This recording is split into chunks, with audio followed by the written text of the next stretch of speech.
Good evening, welcome. We are going to get started in a few minutes. We understand that folks are stuck in traffic, but in the meantime, we do have some resource tables set up for you if you want to learn more about the services and supports the school system provides. We have representatives from MSDE, the PTA Council, School Safety and Security, and they are happy to engage with you, answer your questions, and provide you with resources and information. So welcome again, and we're going to get started in just a few minutes. Thank you.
Good evening. Welcome. Thank you for joining us tonight for our community conversation on middle school safety.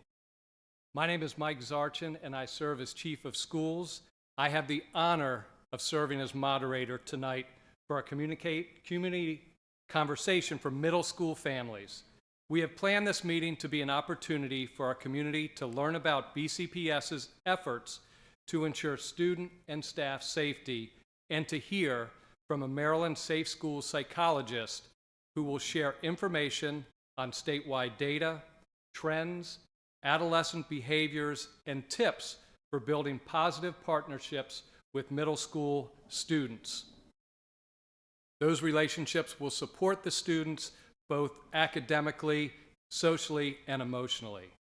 We have staff and community partners who will share information as well as resources and can connect with families who have specific questions during the event.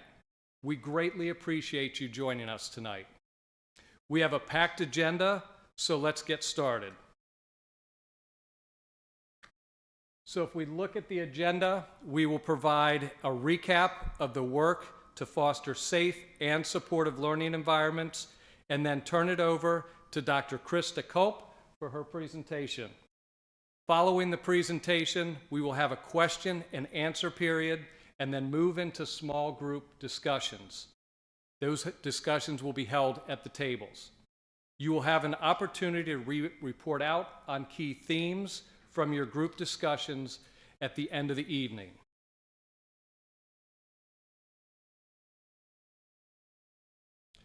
So there are several joining us tonight that I would like to recognize, and if you could, please stand up when I call your name. I would like to start with our Deputy Superintendent, Dr. Marion Yarborough.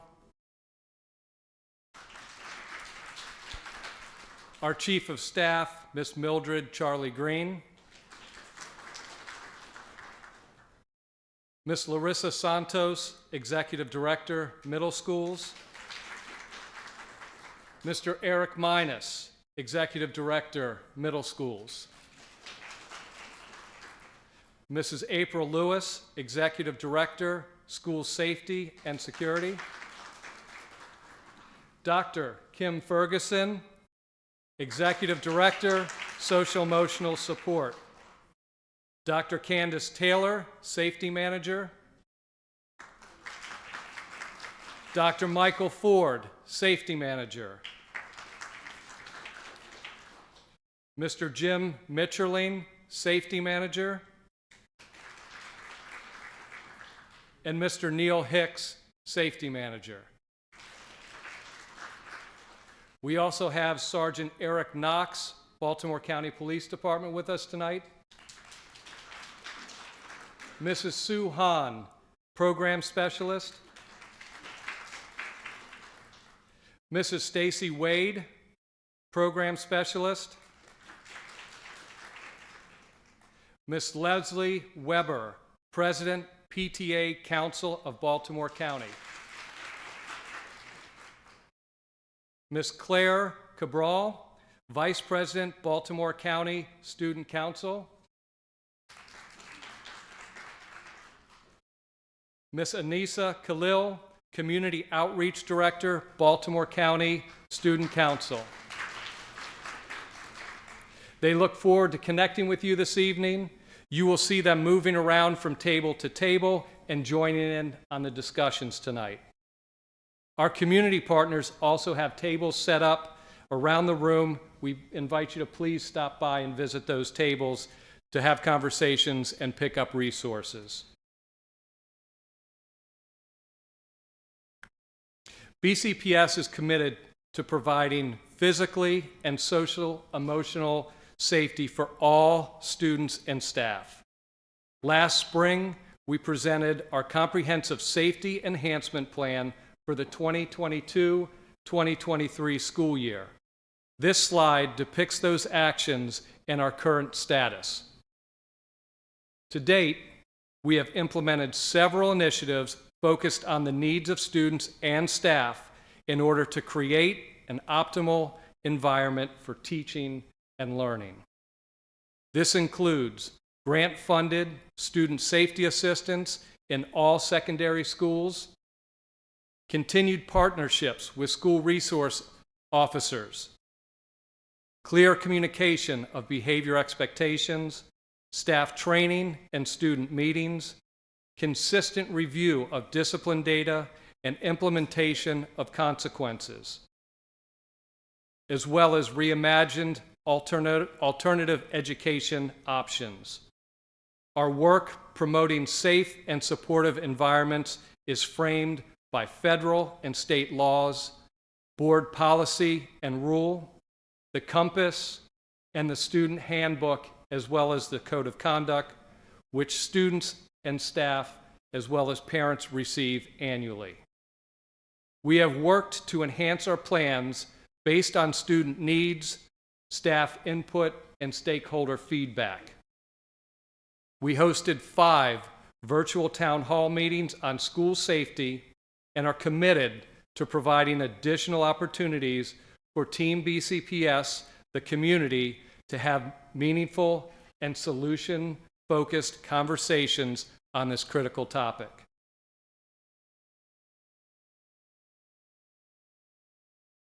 Tonight, we are incredibly happy to have Dr. Krista Culp, a nationally certified school psychologist, join us. Dr. Culp will share information on statewide data trends, adolescent behaviors, tips for building positive partnerships for student support in middle schools. She is currently a school psychologist for Anne Arundel County Public Schools and has practiced as a school psychologist since 2006. She is a certified instructor for Maryland's mental health first aid training and also consults with the Maryland Center for School Safety. As a subject matter expert on adolescent development, she trains school-based police officers, or SROs. She brings her unique and informed perspective on the work to support adolescents in the schoolhouse, and we were grateful to have her here tonight, speaking with us and helping us dig a little deeper at what we are seeing in the middle school. I'd now like to turn the presentation to Dr. Culp.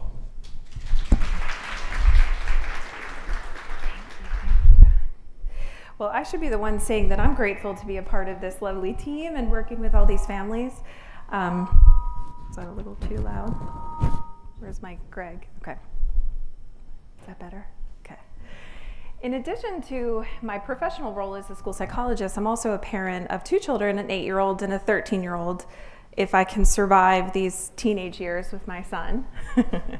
But tonight, my role tonight is to talk about, or hopefully share some information so that we can understand adolescent behavior a little bit better and sort of dissect it here at the school level. What I would really like to accomplish tonight before we break into our groups is talk about the pandemic and its influence on our students' behaviors that we're seeing currently. We're certainly in uncharted territory. This is something that a lot of us and our children, will only see in a lifetime. We're going to talk about sources of stress and warning signs for our children.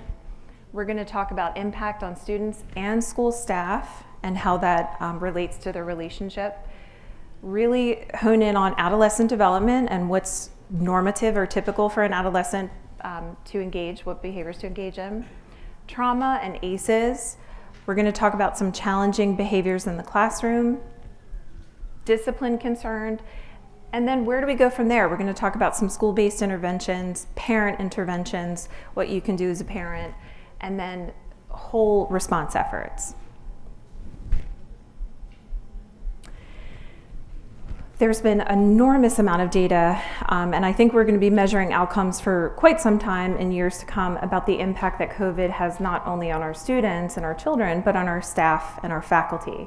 And it's pretty safe to say that the pandemic has only amplified the concerns that our students had previously experienced. Morale has fallen, not just with our faculty, but with our children. Burnout, fatigue, illness. I should have made a mental note, but I think it was something like 10% of our students have experienced one COVID-related death in the past 2 years. It's pretty astounding.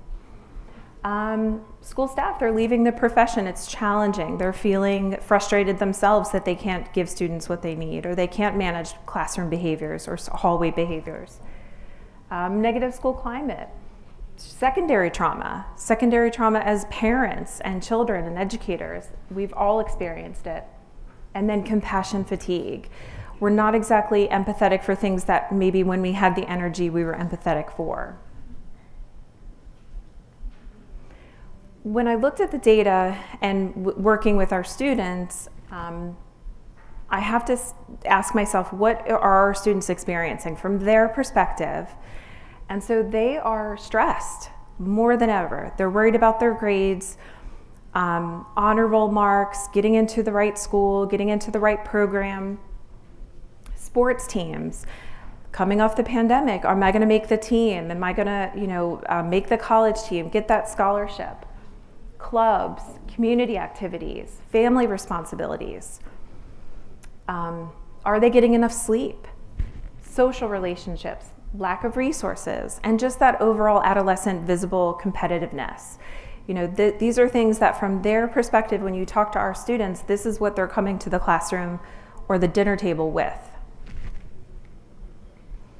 And so when you look at the data, what we're seeing is that a lot of our students had to relearn how to be in school.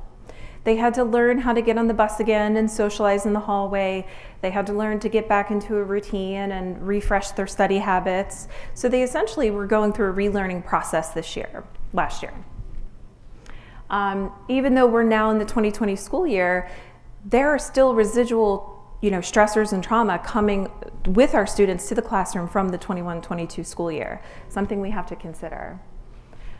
When a student is coming into the classroom with stressors off of a pandemic, and perhaps they have their own underlying mental health needs or other concerns, they're going to be frustrated in the classroom. They're going to be frustrated in the school setting, period. And so what happens when we're frustrated, we're agitated, we're going to see some behaviors. We're going to see some internal type behaviors, and then we're going to talk about some pretty aggressive behaviors in the classroom that can impact learning. Right now, there's several studies, but the research is fairly limited because we're still measuring the outcomes of students, surveying teachers, looking at academic data, looking at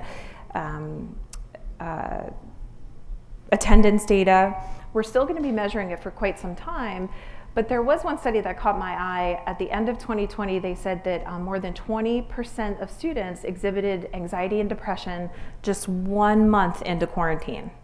That was just 1 month. So think about going on 2 years of that quarantine, the levels of anxiety and stress they're bringing to school.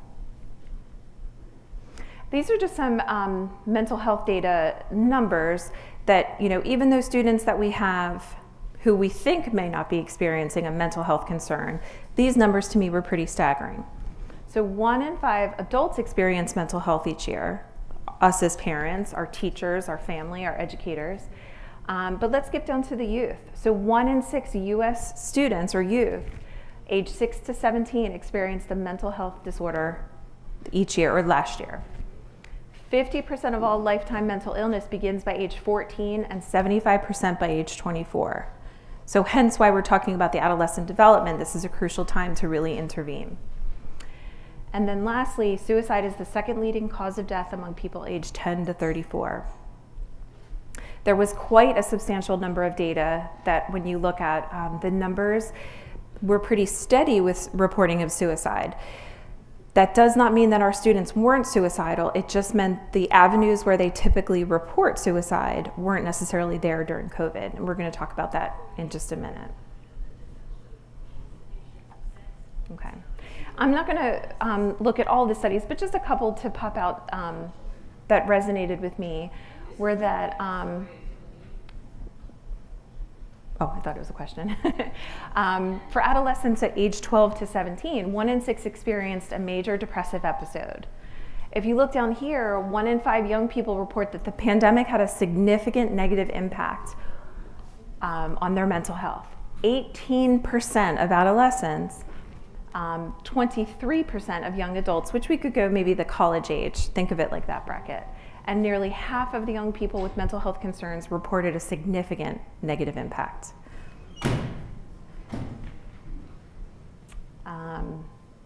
We'll skip the recent studies, dive into this. So when we're thinking about how can we support our students and really teasing out the data, my thought is we need to look at some chronic stress and that secondary trauma. And these are some indicators what to look for.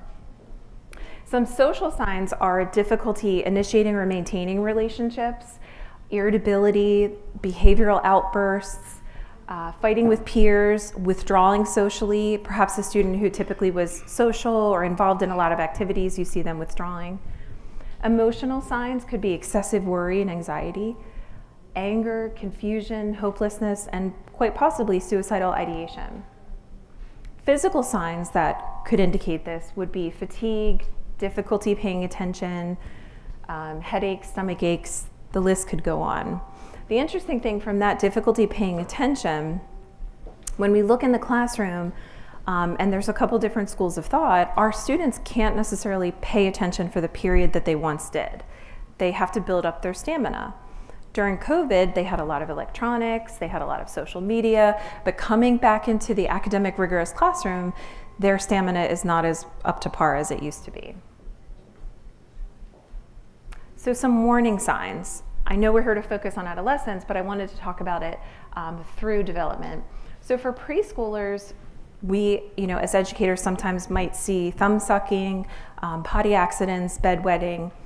We might see difficulty separating from the parents at bus stop or, drop-off time in the morning.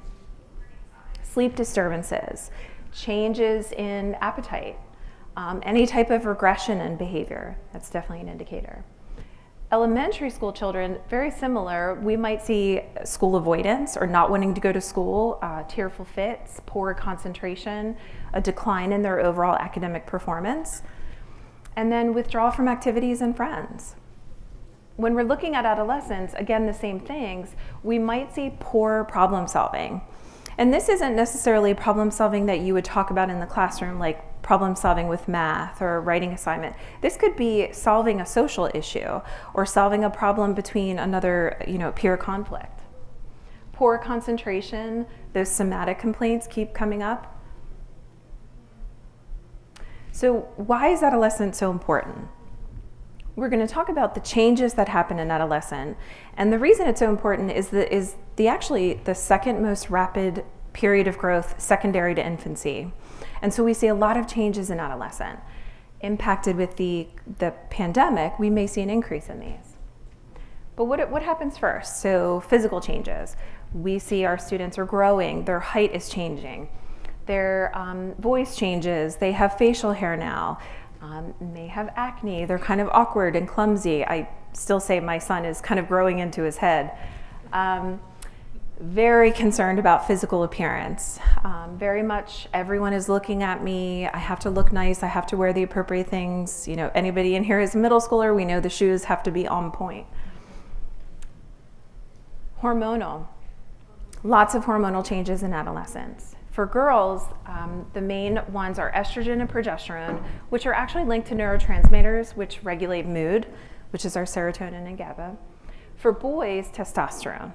Testosterone has a natural affinity for receptors in the amygdala, which fires into that fight or flight response. And then sex hormones target the limbic system, which helps create a nice, emotional, sometimes volatile teen. And that's why we're here tonight. Emotional and behavioral. Adolescents, we're going to see moody preteens and teenagers. We're going to see a tremendous amount of irritability, even for simple things. How was your day? Ugh. Why are you asking me how my day was? Impulsiveness, explosiveness, low frustration tolerance, defying and testing the limits. That's a huge one. And then low self-esteem. Cognitively, what the changes are in adolescence are you are going to see a child who has difficulty focusing, poor problem solving, poor organization, poor general overall executive functioning, processing speed and working memory. Their brain essentially needs more time to process information. Social. During this age, we're moving away from mommy and daddy are the main part of our social world to a preference for peers and classmates. They're gravitating to more social engagements. They withdraw from the family, they have a need for greater privacy. You might see at this time that social problem piece, giving into peer pressure, impulsive decision making, thrill seeking, that worry of peer acceptance. Sometimes our students will do pretty silly things, in our opinion, to gain acceptance of their peers. And now with social media, that could be a whole nother topic, but the need for acceptance and being perfect is only exacerbated by social media. At adolescence, we'll see some sexual experimentation. They may struggle with a sense of who they are or a sense of identity. And then we might see frequent changes in relationships. Middle schoolers, they break up with someone every other week. So neuroanatomical, I'm not going to get too technical here, but like I said earlier, in terms of brain development, it is the second most rapid period of brain development. And so we mature from the bottom to the top and the back to the front. So that frontal lobe piece that's in charge of all those executive functions that we just talked about is the last to develop in the brain. So that's where we get that impulsiveness and difficulty with concentration and organization, sometimes that behavioral regulation. Emotion without problem solving, you'll see that volatile teen or that emotional teen, and it's not necessarily the emotions with problem solving, they're just emotional. They have difficulty with that problem solving piece. And again, skipping the technical piece, but we're going from slow to efficient processing. So anything from academic to language to interaction, it's going to be, their brain is developing, so it's going to go from slow to more efficient. Okay, so I'm going to skip through these. Okay, I'm going to skip through some of the brains. This was an interesting one, and I use this with some of my teachers and things, but think about it as adults. When we are overwhelmed or we are in pain, we have a difficult time concentrating, socializing, leaving the home, being our best selves. When our students are coming to the table with pain, their brains can't learn. So brains in pain can't learn. And anxiety, stress, trauma, everything pandemic related that they're experiencing can lead to even greater poor attention, impaired memory, lack of creativity. Now, sometimes a traumatized brain can stem from, let's say, abuse or neglect, and some of our students did experience that during the pandemic. A traumatized brain can also be tired and hungry, excessively worried. All these things that we're dealing with in the classroom now, again, like I said earlier, it's exacerbated. So let's talk about what we're going to see in adolescent behaviors. So these are some common behaviors that are reported in the school setting or in the classroom setting. Lack of frustration tolerance, even a minor thing like a spill or a wrong problem can set a student off. Difficulty with impulse control. They're withdrawing from their family. Again, they're concerned about their physical appearance. A lot of what we talked about already, defiance and testing limits. A teacher may say, can you get your pencil out and put your name on the paper? Well, why? Why do I have to do that? That battle, that power struggle. They may have changing interests at school. They may change activities. They change relationships. That egotism, they're getting out of that role where, everything revolves around me. Mommy and daddy and my life revolve around me. I'm getting into a place in my life where I'm not the center of the universe. Again, they're struggling with their sense of identity. Sometimes that can lead to behaviors in the classroom that are unpredictable. Mood swings, that need for privacy, that sexual experimentation we talked about. So let's look at the adolescent development broken down. Now for kind of what we talked about earlier. So in early adolescence, we're going to see some of those physical changes and some of those hormonal changes and puberty and puberty. But this is where our students are very concrete thinkers. It's black and white, it's all or nothing, and they're getting more into that efficient processing that we talked about. So sometimes we have expectations or we ask them to do things that perhaps they're not ready for. Middle school adolescence, again, there's hormonal changes, a wide range of emotions and mood fluctuation, need for that independence. The brain continues to change and mature. they can still struggle with that complex decision making, their planning abilities, that executive functioning that we talked about. Now in the late adolescence, I won't jump into that because that's more of our college age kids. But for time's sake, we'll skip through that. Okay, so what do these look like, these most common behaviors? What do they look like at school? So frustration, that frustration could lead to aggressive outbursts. I'm frustrated because I just failed a math test, so I'm gonna flip the desk. I'm frustrated because so-and-so just broke up with me, so I'm gonna throw a book across the room. We may see some pretty intense physical aggression.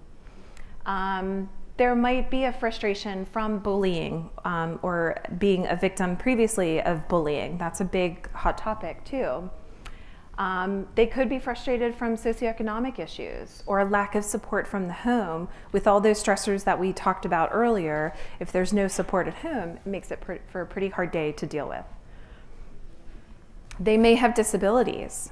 They may have special needs. Or they might have experienced the trauma that we talked about. Impulse control. Adolescents may act on whatever they want. They may get up out of the classroom and walk out of the room. They may throw something across the room. They may say something or post something impulsively on social media, but they have a tremendous amount of difficulty with that impulse control. Again, they're going to withdraw from family, defy and test the limits. It's my favorite one. We sort of talked about this. Well, I know I have 5 minutes, so I'm trying to wrap. Okay, so let's talk about what did our adolescents experience during the pandemic specifically. So during the pandemic, a lot of our students had that distant learning component, which wasn't, necessarily consistent in some households or equitable. More exposure to parental mental health concerns, unsafe home environment, loss of instruction, lack of a social exposure. Lack of extracurricular activities, and as you can see, all of those school supports, all of those safety nets that we have at school for our students who experienced difficulty even before the pandemic didn't even have those simple interventions that were supporting and helping them. Now, concerning behaviors in the classroom, which can lead to behaviors, could be something like panic attacks. Sometimes our kids are quiet and it's internal, sometimes it's external. We may see an increased cutting or self-injury in the school setting, difficulty sleeping, those somatic complaints, school avoidance. A lot more students cannot tolerate the full class period and they want to get out of the classroom. They want to avoid that particular subject that's difficult for them. They may be disruptive in the classroom. Again, loud running, around in the hallway, failing or refusing to give an ID when it's requested, something that we as adults think is pretty simple, but could be something like that. Bullying and harassing, vandalism, graffiti, possession of any prohibited item under the school of code of conduct. I think vaping is a pretty large one right now. If a student has academic difficulties, that just compounds all of the behaviors that we just talked about. If they're missing homework because of any of those previous reasons, that can be frustrating. Reduced stamina for academic tasks or even social conflicts. Missing deadlines, processing deficits. I stuck to these, but the list could truly go on. Okay, we're not going to dive into ACEs just for time's sake, but we do talk about risk and protective factors with our students, and so I skipped the slide. Let's see if I go back. Okay, so risk factors. So if our student is coming to the classroom with some of these risk factors, sometimes they can hinder progress or even exacerbate the difficulties that they're seeing. And that could be poor attachment, child conflict, parental drug and alcohol abuse, school failure. Some of the protective factors that protect our students are caring, loving, nurturing family support or families, good attachment figures, pets, early intervention, participation in sports and clubs and activities, youth groups, Boy Scouts, church. All of these wonderful things can be protective factors. Okay, so let's get into what do we do now? Okay, so here's some parent tips on what we as parents do, not just with our students, but with our students' friends and classmates. Be observant, look for changes that aren't going away or that are changing. Look for that withdrawal that we talked about. Trust your gut. We know, we have that parent spidey sense. We know when something's wrong and, act on that. Be realistic in your expectations. I myself have to check myself, when sometimes I ask my 13-year-old to do things, I have to remember that there are certain things that are not a realistic expectation for a 13-year-old. Our kids still need their parents, even though they may not like us from time to time. They still need us for a variety of things. Be on the out with your regards to peer pressure. Be that out for your kid. If they're at the party and you say, it's okay to call me, you're not going to get in trouble if you're honest and you call me, be that out for some of our kids. We talked about earlier that need to be social and accepted. Allow yourself think time. As a parent, sometimes we say things impulsively ourselves. In the heat of the moment, Lord knows that our children can cause that, but give yourself a minute to think, because sometimes our words can have pretty lengthy effects. Recognize your resources as a parent and your resources as this, in the school system. Every child is different, and every child will go at their own pace, regardless of what we want or how we think. Listen to the conversations that your kids are having with their friends in the car on the way home from soccer, or if they're hanging out in the living room. Listen for those cues that you might hear about some difficulties. Listen more than we speak. Don't assume skills that are not yet in evidence. So for example, if you're not seeing it, it doesn't mean that they're never going to develop that skill. We just might need to do some nurturing. Acknowledge your own stress as a parent. We are allowed to have a bad day from time to time, right? We are all entitled to that. And another tip too, and I have to check myself with this, but adult discussions should remain adult discussions, because kids will absorb a lot more than we give them credit for, and sometimes that can trickle into the school setting. Okay, I know we have like a minute or two left. Okay, so just some parenting tips. Make sure your communication is there. Make sure your students are getting enough sleep. Make sure their routines are great. Making sure you are providing them opportunities to have routines. The more predictable the environment, the less anxiety they're going to anticipate or feel. Okay, so these are just some recommendations for supportive student learning. And so some of those are what Baltimore County is already in place. One of the big ones is the MTSS process for academic and behavioral supports. Okay, and these are just a list of some recommended school-based interventions, things like check-in, check-out, check-in connect, PBIS, all of these wonderful built-in school supports that can help our students who are not only experiencing some mental health concerns, but are also maybe kind of still feeling those residual effects of the pandemic. Okay, I'm just gonna do a few school tips and we'll wrap it up. So, offer love and attention when needed. We as educators, we do love our students. Sometimes we feel that connection like they're our own children. And so those connections sometimes can be a saving grace for our students who are experiencing a difficult time. Answer questions in a developmentally appropriate manner. It doesn't always have to be exactly what it is, whatever you think that they can internalize. Be honest. Our kids, again, they can sort of sniff out when you're not being honest. Be empathetic, be a role model, listen, always keep a sense of humor. Kids really do respond to humor. It's a great intervention. I will always recommend that. And again, some mental health and behavioral interventions, which the team is going to talk about in breakout teams. Any questions? I know I rushed there at the end. My apologies. So thank you, Dr. Culp. So you shared a lot of information, several topics that are going to inform our small group discussions. What we'd like to do is provide an opportunity for some questions and answers, just a short period of time. Staff, if you have a question that fits your work, please come up to the microphone. We'd like you to respond to the question so we can get that information out. Thank you very much. Thank you. I just want to provide some expectations for the question and answer period of time. If you have a question, we ask that you come up to two individuals who are holding the microphones. One, and where's number two? Oh, thank you.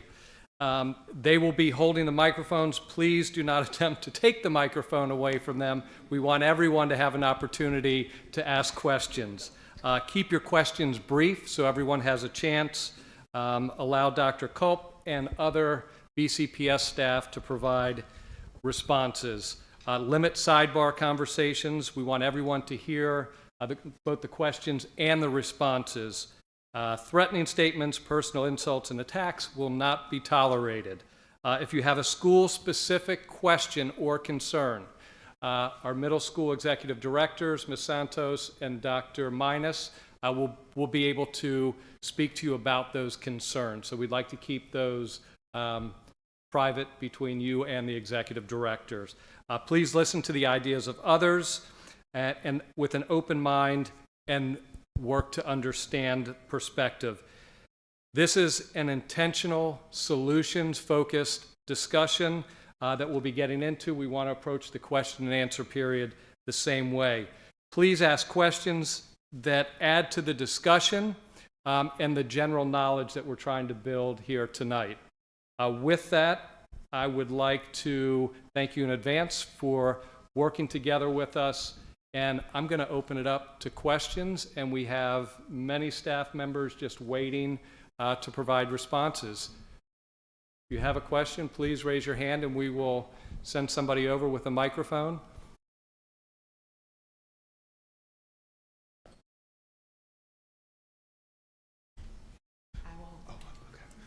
Good evening. Thank you very much for holding this very important meeting with parents. I appreciate Dr. Williams, Dr. Yarbrough, and the rest of the staff here today. It's very important. I have a few questions, but I'll ask one right now, and hopefully I'll get another chance to ask another one. I remember before school started, I know the Department of Education said that schools need to hire 250,000 mentors, tutors, and teachers just to help with the learning losses and things like that. I haven't seen much from Baltimore County Schools in regards to that. Do you know if they're looking to put any of that in motion? And I'd like to hear what you have to say about that. Okay.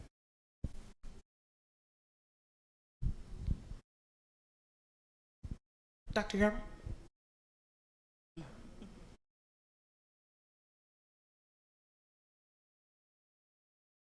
Hold the mic for me too. Not letting go. Good evening, everyone. Thank you for that question, Mr. Badillo. Your question, if I heard it correctly, was about hiring additional teachers, mentors, and tutors. So Baltimore County has a pretty robust tutoring program. We have both virtual options as well as face-to-face options, school-based. In terms of mentors, one of the extensions that we had this year was for middle schools.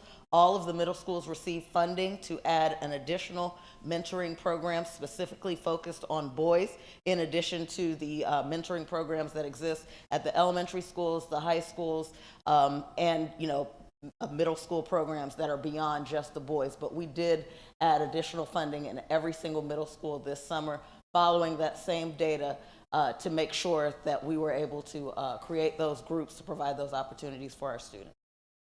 Thank you. Thank you, Dr. Yarbrough. All right. If no one comes up. And it could be on what Dr. Culp presented, just general questions. Welcome. Hi. I'm Grace Grieve. I have 2 children in Baltimore County. I have a follow-up question. So it's wonderful that you put monies towards these things. How do we know that they're being done? Is there any accountability being sought after? And how do we as parents be able to see that accountability?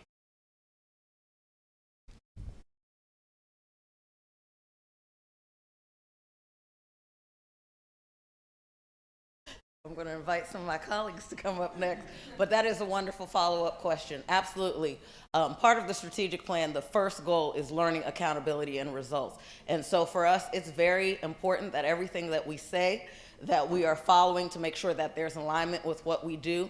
And so in terms of accountability for the mentoring program specifically, at every single middle school, you can find out as a parent in the EDA what the mentoring program is. You can find out the time that it's held, what the audience is. We've had kickoff activities. Our superintendent has been a part of. Several other members of BCPS staff have gone for the kickoff activities, but I would suggest that you start at the local school to find out exactly when the mentoring activity is, who's in charge of it, how many students are enrolled, and as part of our normal EDA procedures, we have accountability in terms of the meeting logs, the agendas, and then mid-year, a quick check to see how students are doing and if there are any other needs necessary, and then one at the end of the year And I believe all of that information is on our website, or we can certainly follow up to make sure that you have information regarding our EDA process and how we monitor implementation. You're welcome.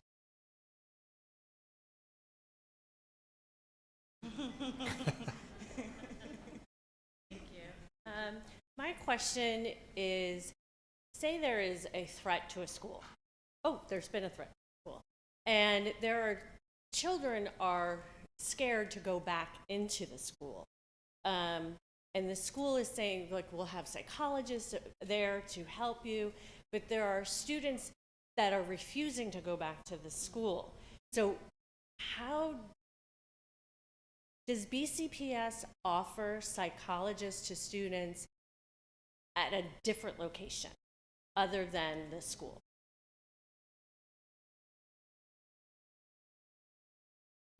Thank you for that question. A little tall here. Baltimore County Public Schools does partner with over 18 community mental health partners. So students can access those services in the school and outside of the school. So that's something that you can talk to the school administration about, or the current school counselor at the school to identify those services.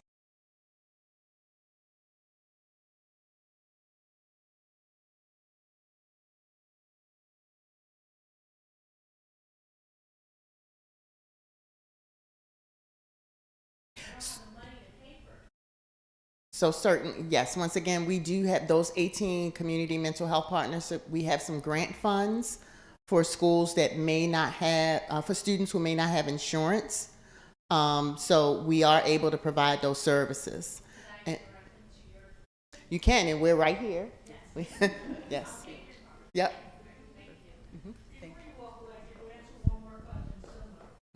We've had some situations in school where not necessarily the kids are being threatened to our knowledge, but teachers are.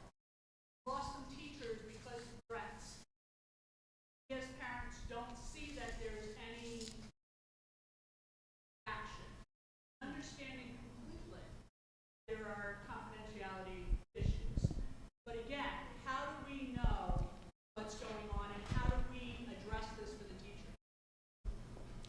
How do you know what's happening as a result of the threat? Correct. So certainly, as you said, there are some confidential things that we can't share. It's the same thing with student behavior. You can't find out what happened to the other kid. But you might want to have a conversation with the administration to say, and they can let you know that something has happened, just not specifically. And Ms. Lewis can expand on that. And then I did just want to add, we talked about supports for students, but there are also supports for staff. And so we do have our employee assistance program. So if we do have a staff member who's struggling with what's been happening with the threats, then they also are able to access those resources. But whenever there is a threat, we work with our partners in the Baltimore County Police Department so that that threat is investigated and we're able to tell people that they are safe in returning to their schools. Okay, we'll need you to come up to the mic so that those watching online can hear your question. Thank you. I would just like to back up what these two ladies had said. There's a lot of parents whose children do not want to go back into the building for many reasons. Several parents have asked for special transfers for their students because they're constantly bullied and nothing's happened with that. And we also have had parents who have asked for virtual learning for their children. So what is BCPS doing to offer these parents these resources? Because they are fearful and their children are fearful for them going back into the schools. We'll have our executive directors. Thank you for the question, and good evening. So that is an important question. I think for us as executive directors, it's important to really rely on the relationship that's being established between the school and the parents, continuing to engage with the families, building that level of trust. We understand that in some instances, trust has been lost. And so it is extremely important that we don't retreat from those conversations. It's even more important that we engage deeper with families around what the root cause is for students that do not want to return to the setting. In the school, we have personnel in place that specifically checks for students when we are looking at attendance, absentee. If those students are not attending, we have resources in place to go to have checks established for students, checking in with parents, trying to get the students back engaged. So for us, it is a matter of not disengaging and almost doubling down on the level of engagement with our families to make sure that they know how important it is for their students to feel safe in school, and that we should be partnering together to ensure that that occurs. Thank you, Dr. Minus.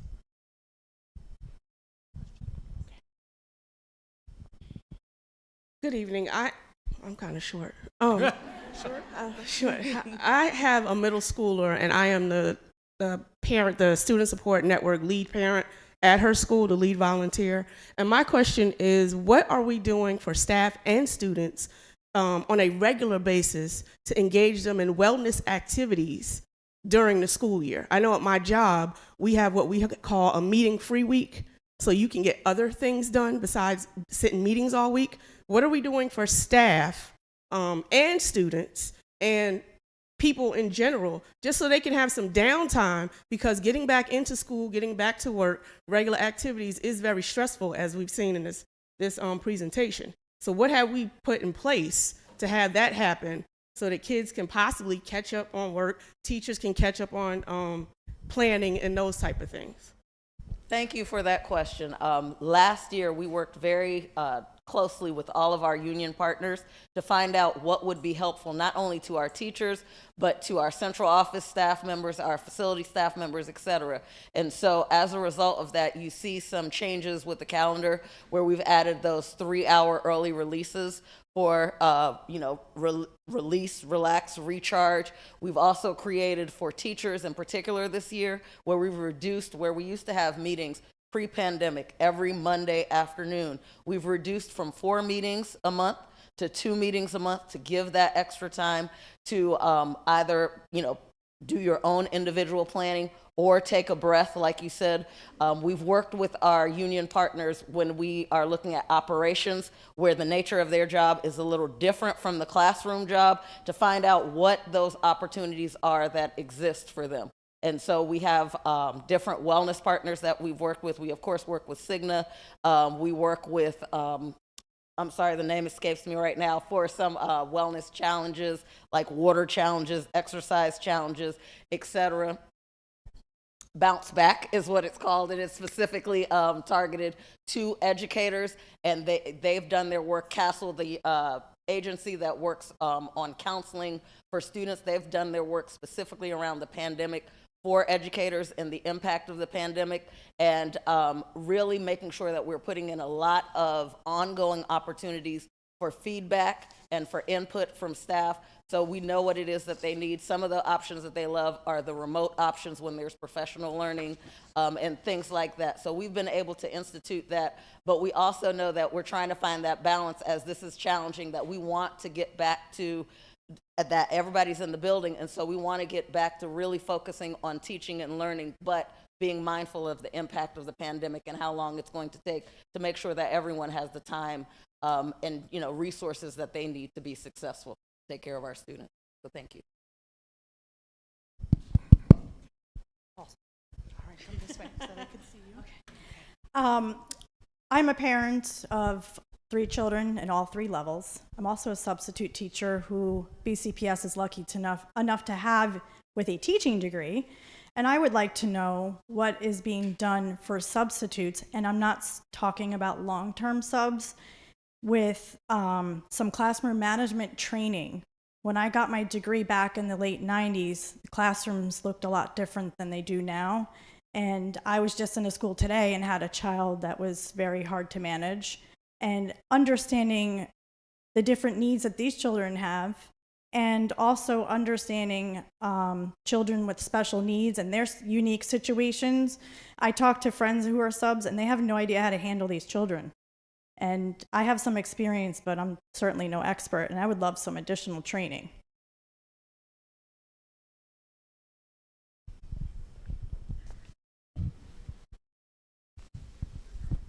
So good evening, everyone, and thank you for that question. That has come up this year. because of not the long-term subs, but the short-term subs. So staff members, volunteer subs coming in for a day or two. We're working to try to do more onboarding of those individuals before they actually start the work. And that's challenging because sometimes they're getting there 30 minutes before they're supposed to be on duty. So we're working with our principals to establish kind of an onboarding. So as soon as you're coming to our building, hopefully we're trying to maintain the same number of subs, the same individuals at that building. So they're familiar with the setting and environment, they're familiar with just the culture of the building. But that is a challenge, that as we're bringing in more subs in this short term, we have a short period to try to build some capacity around that. And so if there's some ideas that you want to provide, we're happy to receive that. We're happy to even talk to you. But I think the challenge with short term, sometimes schools don't have the same subs coming when there are vacancies. And so we can talk more about looking at how to build that. And I do know that many of our schools, we have allowed our principals to have a short list of subs to kind of pick their schools and kind of stay with them. So the more they become into the building, they become familiar with the setting, they become familiar with the rules and routines, and they also become familiar with the students, because that's equally important. And the other piece is when you mention the special ed, absolutely. A sub coming in, they may not be aware of all the nuances of the accommodations. But again, how do we brief them? How do we prepare them? And how do we keep that cadre of subs at a particular building? Because most likely they are picking and choosing particular schools for various reasons. Some of it might be just the convenience of getting there close to their home, but we can talk more about some nuances to that. But I'm looking for professional development training for short-term staff. Absolutely. Okay, thank you. We have time for one more question, and we want to leave enough time for the table conversations and then the reporting out. So we're not done yet. Don't want you to feel like we're done, but we'll take one more question. Thank you very much. And I think we're all here because we're here for our children. We might not have all the answers, but we're trying to come together to find the right answers. And my concern that I have is, first thing I want to go back to, the schools looking for mentors in middle schools. I am a director of a mentorship program, the Baltimore Youth Coalition. I would like to extend my hand and be a resource to BCPS any way that I can. But also I wanted to mention that we know that there's many children that are behind in school because of the pandemic, maybe because of things that change the way they learn as well. But the bottom line is we know that children come to us and they tell us when things are going great, but a lot of times they're not going to come to us and tell them when they're having a hard time, they're struggling, because they might feel like they're stupid or they're not smart enough. So my question for the schools is that when we know that our children are behind, how do we assess it? And then especially children going to middle school, if there are some children that are a year or 2 years behind, can't we assess and maybe get these children on a track of getting a GED, maybe connecting them with a trade school and even graduating high school with an associate's degree, because they're already going to be so far behind? Has the schools thought about ways to assess the children to see who's really behind and then maybe having a different path for that child? Executive directors, would you like to start? Hi, thank you for that question. Yes, so schools are set up.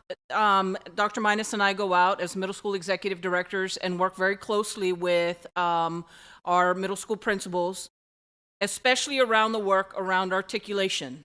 And that means going down into our elementary feeder schools to better identify our students and their individual needs in order to create an educational program that will suit their needs and help them get caught up. We do have a lot of different programs within our buildings, intervention programs. For example, we've got Read 180. We have, in our middle schools, we have our math, Excel 6-7 and 7-8. We have different support programs within our building. And then also within our work in creating our 6-year plans with our students. That begins at that middle school level to determine what's the best path for our students. And everything is on an individual basis. Our goal is to have our students graduate with a high school diploma and be college and career ready. So if that means helping them find the correct trade school or helping them find the correct college pathway, that's ultimately our goal in K through 12. Dr. Zarchin is now going to explain our small group discussion activity, and then we'll come back together to report out. Thank you. And the comments, Dr. Williams?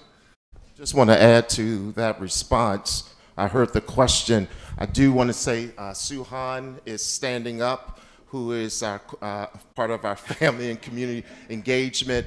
Every year we had, actually, let me correct that.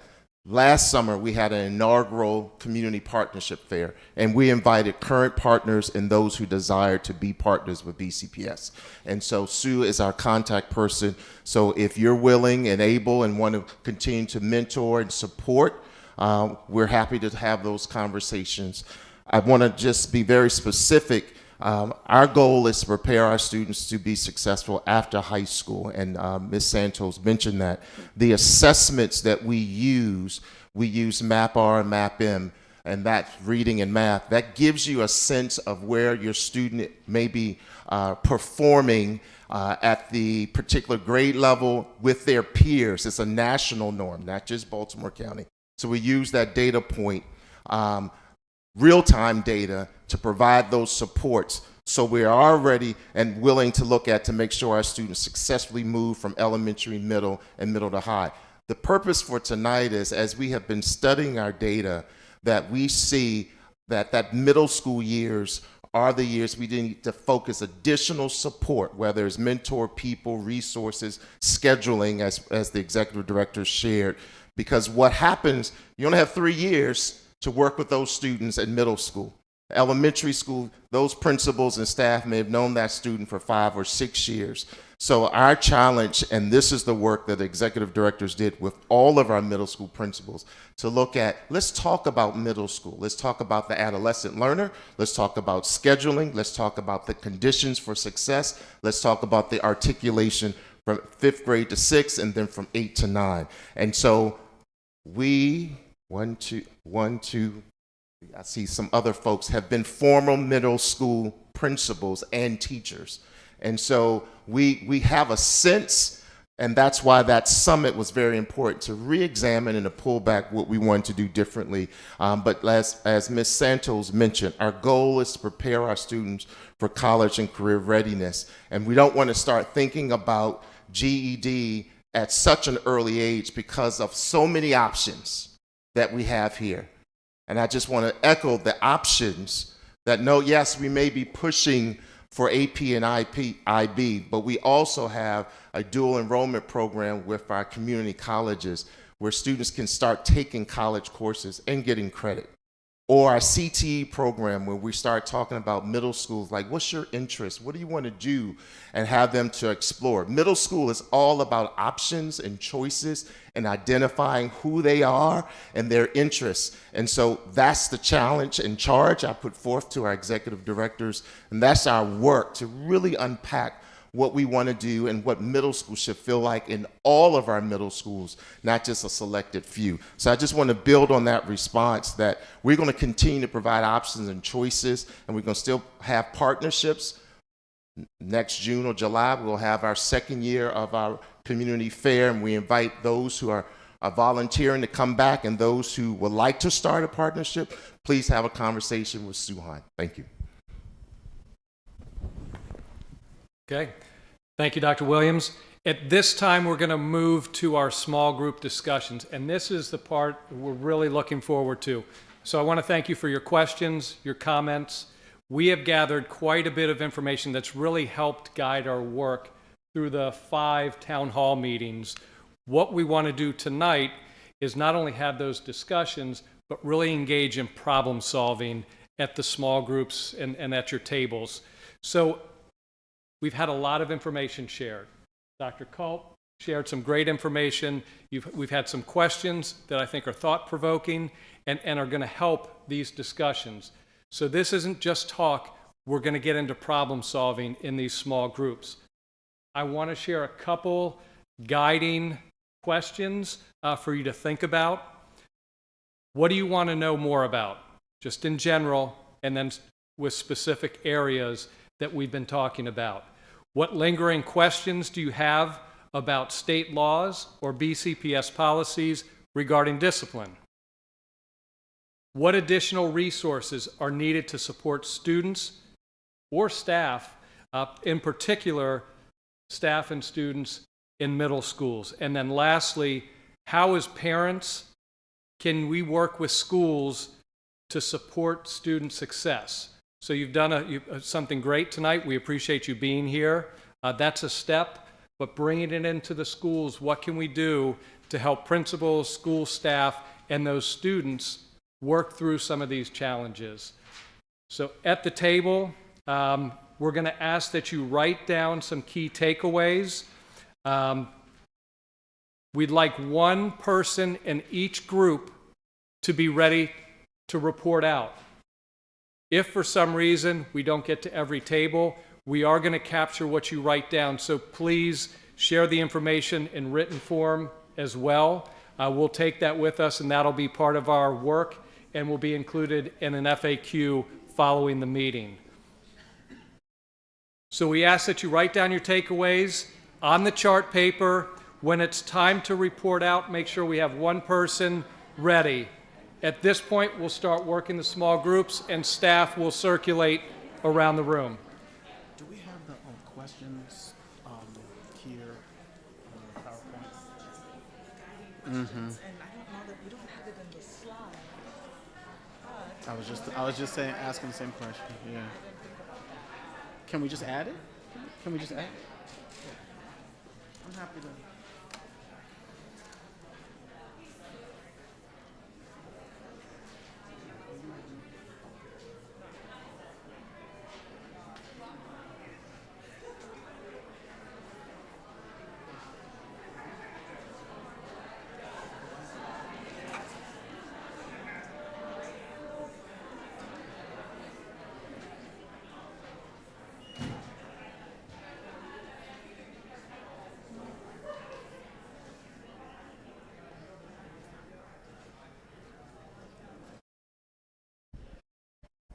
We are working to put the questions up on the slide, but just to repeat them again for those who didn't get everything, what do you want to know more about? Either Dr. Culp's presentation, our work around safety and security.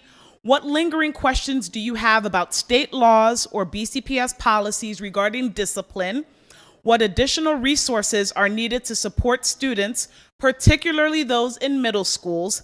And how can parents and schools work together to support student success? So we're going to type this up, put it up on a slide, but I wanted to repeat it in case you didn't get all of that the first round.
Yeah. Okay. I heard you. I was like, wait, no, it was you.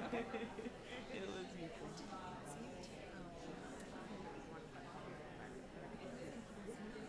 We'll see. We'll see.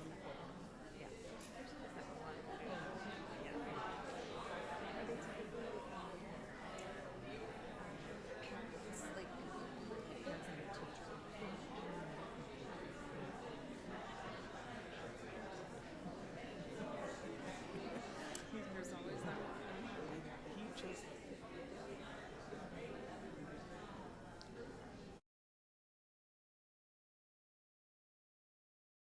I want to let you know that I have 3 clips pulled that I sent you. Okay. Oh, let me. Okay. All right. Thank you. Let me. Take your time. Take your time. Do your thing.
name's Lori Hardesty. I work at UMBC. Nice I'm to gonna meet you. Oh, nice give to you meet a you. little chicken wing. I was gonna say you look so familiar, but I work at the Shriver Center. I coordinate service learning, community engagement. okay. I used to work for the Choice Program, which is Okay. one. But I appreciated your presentation. Thank you, I thank took you. lots of pictures.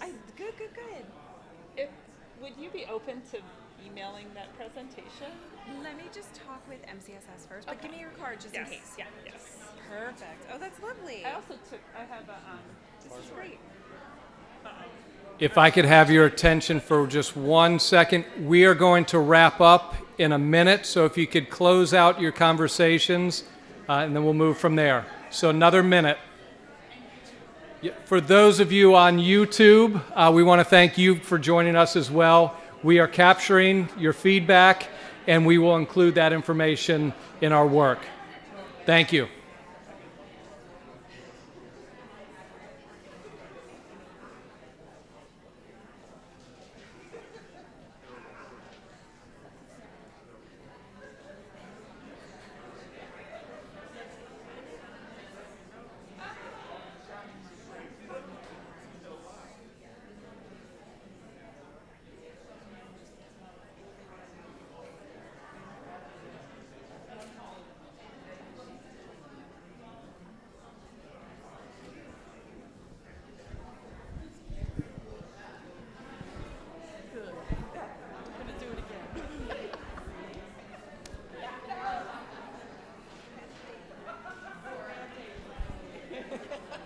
So at this time, we're getting our mics situated so we can capture your top 3 takeaways per table. And we'll come together in 15 seconds.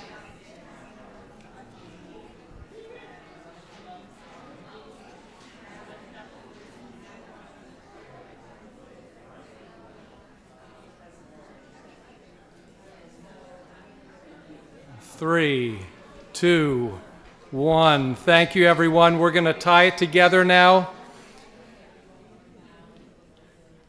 If we could have one person from each table be prepared to share 3 takeaways.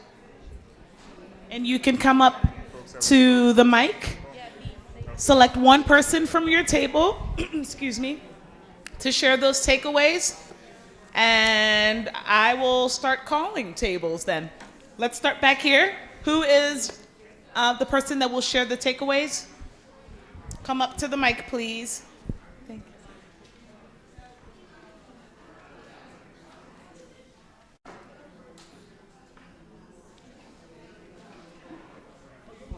you. Great. We have someone here ready to share. Hi, my name is Claire. I am a junior at Hereford High School, and I serve as the Vice President of the Baltimore County Student Councils. I'm super excited to be here tonight with you all in these conversations. Our first thing that we noticed was we really want to make sure there's a focus on specific student interest at the middle school level. So that's getting students involved early in clubs, sports, community groups. I know for me as a middle school student in 7th grade, I got involved in the Baltimore County Student Councils, and I didn't realize how far that would bring me into high school. By the time I was a freshman, I kind of knew what I liked to do. I got involved in things that I really enjoyed from that experience. So I think getting those middle school students involved in those different things, promoting those opportunities to them, gives them a chance to be more prepared for future opportunities and figure out what they'd like to do a little bit early on. We also want to talk more about looking at the schedules and the loads of flex times in middle school. Speaking from somebody who's the oldest of 4, I have 2 siblings in middle school currently who go to Hereford Middle. They have flex time built into their schedule, and they don't do 8 classes anymore. So they do 4 classes one day, 4 classes the next. And that has transformed the way they're doing their academics. They like it. They like the free time they have built into there. So we definitely want to look a little bit more closer at that focus as well. And then we also want communications to keep rumors from spreading. So we were talking a little bit about at the school level how there may be a threat and students are spreading all sorts of misinformation around the community before anything can get there. So just having those age-appropriate conversations with students, making sure they know what's going on, of course with information that is verified, but ensuring those students know what's going on. Thank you.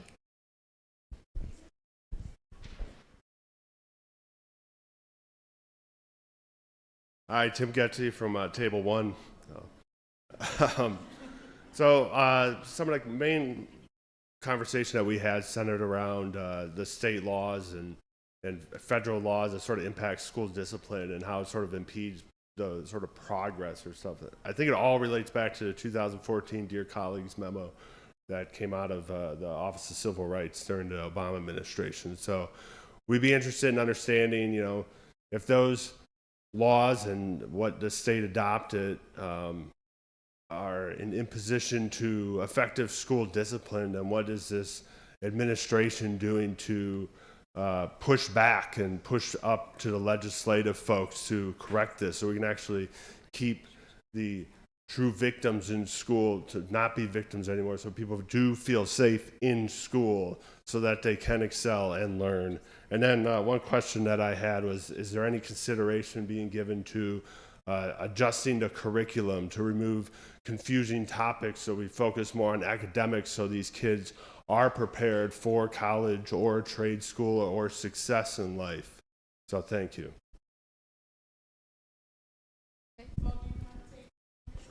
That's right. Yeah. Oh, okay. Hello, everybody. My table is this table, and I was just talking to these two parents, and their concerns are the information about the disciplinary action is not being shared.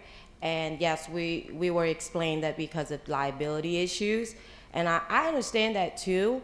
But at the same time, like, if you're gonna keep us out of these information, we want to see results, right? Positive results. We want to see improvement, but we haven't seen improvement. And these violence has been happening, way before the pandemic. And I mean, it's escalated even more after the pandemic. But, as parents, we don't feel welcomed when we wanted to find out how we can help or how we can work with the school. A parent shared with me that she feel, I guess, when she tried to help get involved with the school shut her out. So if we talk about partnership, how can we have a partnership if parents being shut out of a lot of information? And I also very concerned about the policy when the student being disrespectful to the teachers. And I've heard this a lot from my kids, from teachers' friends, where the student can just mouth off the teachers, calling her names, calling her the B word, but the teachers can't do nothing about that. And then you have other students around watching, these students being disrespectful without any consequences. I mean, what are we showing the kids? If there's nothing happening to the bad kids, then, I mean, how are you going to stop all of these violence? How are you going to stop all these fights?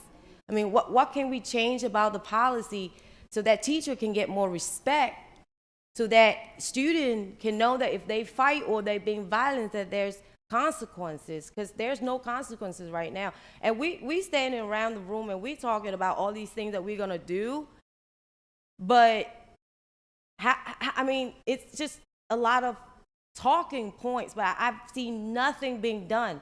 Like, the fights happen, we get no information from the school. We find out from our own kids. And I'm not the only family that went through this. This is a safety for everybody, for students, for teachers. Like, kids can't learn if they in a fighting mode when they go to school. There's 6 fights happen in one day at my child's middle school. 6 fights. Thank you. So we'd like to, if you could connect with one of our executive directors, we do want to follow up on those concerns. We have another table? Yes. Okay, great. Thank you. We picked 3. We'd love to see more presentations similar to what we had this evening at the school, like for our parents and our community members to go to the physical school and have presentations that will help. I no longer have a middle schooler anymore, but boy, I needed all the help I could get, so that would be wonderful. And then for communication, we really miss the text messages. So I feel like the text messages maybe went away after maybe a year or 2 ago, year and a half ago. We really need them. We're getting emails perhaps from BCPS and from our school. Some of us don't have the technology to check that while we're out and about. We'd love to have those text messages back. And let's see, what else do we Focus. Focus is a great tool, and we feel like a lot of parents don't know how to use it. So finding more opportunities for parents, maybe those videos or something, to make sure throughout the year, not just back to school night, that parents know how to use Focus efficiently. We think that's a great tool for our community. Just to say, all you middle school parents, if you can use Focus, you can know every move your child is making every hour of the day when they're in that building. Okay? Thank you. Thank you. All right.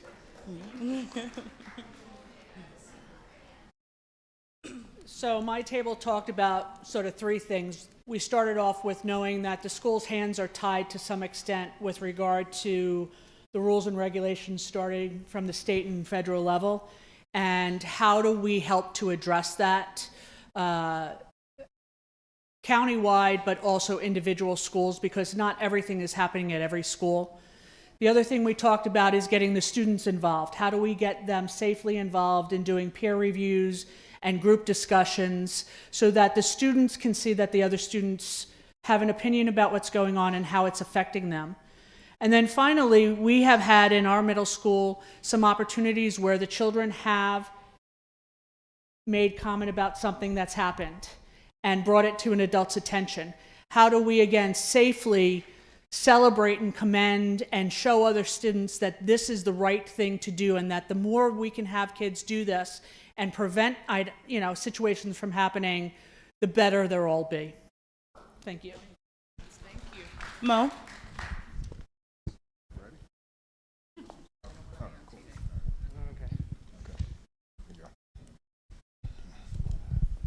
Hi. Okay, so our three takeaways are more wondering. So our table was comprised of staff members as well as parents and some in dual roles, like myself and Miss Cox. Yeah, at Dumbarton. Shout out to Miss Cox. Anyway, so we had some wonderings about safety protocols in terms of visitors coming to the school, and actually, are you being badged in, are you being checked? And before they enter into the school building, they have the right proper credentials, and they're going to the office to just keep the school safe. Second thing that we're talking about that the middle school executive director actually joined us with, excuse me, my voice I'm losing, but for how to parent involvement, how to join with the parents so they find ourselves like we're not against them, but we are with them and partnering with them. So there's not this type of dismissive, maybe feeling disenfranchised, is how do we join with them? And lastly, getting back to the basics to prioritize, I think you added that afterwards. We didn't talk about this, but it's something that we heard people talking about. Prioritize the school extracurriculars and positive relationships within school. Great points. Thank you. I think we're down to, all right, who is our brave? Oh, all right, come on. Okay. Yeah. So our notes, what we want to know more about is how to retain all the new staff that Baltimore County has hired, specifically teachers to support. We have a lot of new teachers straight out of college, just stepped out the door. How can we support them within the school building so they want to stay with us? Because again, if you don't know, you don't know. You need training and support. And how is BCPS, we're wondering if BCPS is looking outside of the traditional hiring process. We're going to the colleges and doing that kind of thing, but looking into maybe people within our community or different business people who may have expertise in that area and can come in and again, support our teaching staff. Okay, so with the laws, how can we make the laws more user-friendly or more of a layperson interpretation and be more real language? And we have to think about our non-traditional English-speaking families as well, to help them understand the laws as well. Thank you. Thank you, Mo. Do you have anyone else? I think did we get to everyone, every table? Oh, this table. Okay. Come on up.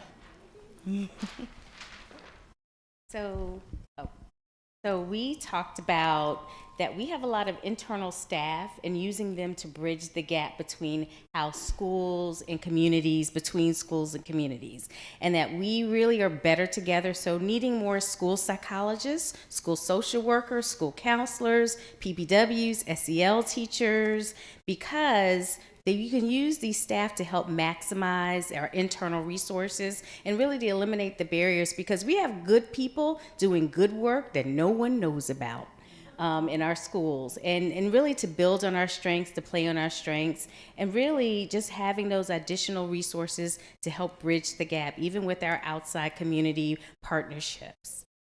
Thank you. Did we get to everyone? I think we did. Please leave your chart paper on the table, your index cards with questions. I saw some of you writing on several index cards. We are going to collect and review and add that to our frequently asked questions on the website. We do have a safety website. If you did not know, please visit our website.